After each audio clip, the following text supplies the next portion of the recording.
You're not being revolutionary by excluding or insulting religious people.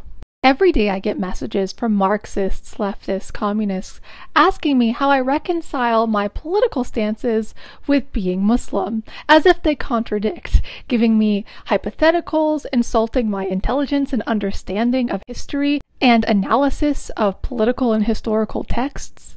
Religious Bolsheviks were very much a part of the Russian Revolution. Plenty of religious people thrived under communism around the world. Of course, not always. Over a 70-year period, there is nuance and poor decisions and people suffering as well. But to summarize communism as a godless state is wrong on so many levels. There are also numerous historically significant Islamic Marxist and socialist movements throughout history.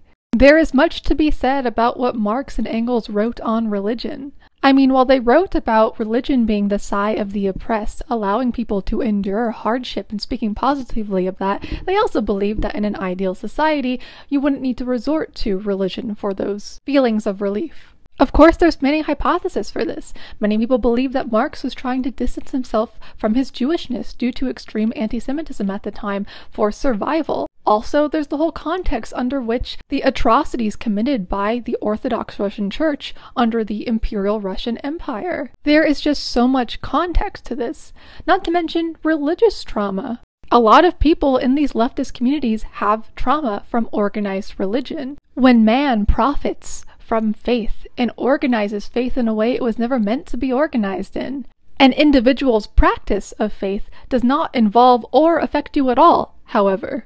It might just be easier for you to admit that, to admit you don't like religion, to admit you're Islamophobic, or admit you have religious trauma. It's okay. I'll understand. I'm a big girl. I'll disagree with you, but there's some validity to your reasoning, I'm sure.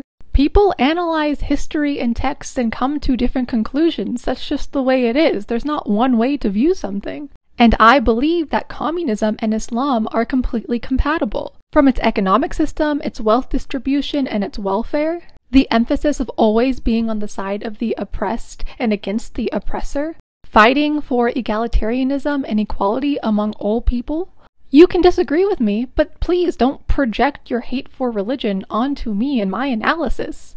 We're all valid here. All that does is push potential comrades away from our movements. And even the Bolsheviks didn't do that. And both communism and Islam are stigmatized negatively in the same way, cherry-picking the worst examples of leadership to promote hateful propaganda. I just expect there to be more understanding and solidarity because of that.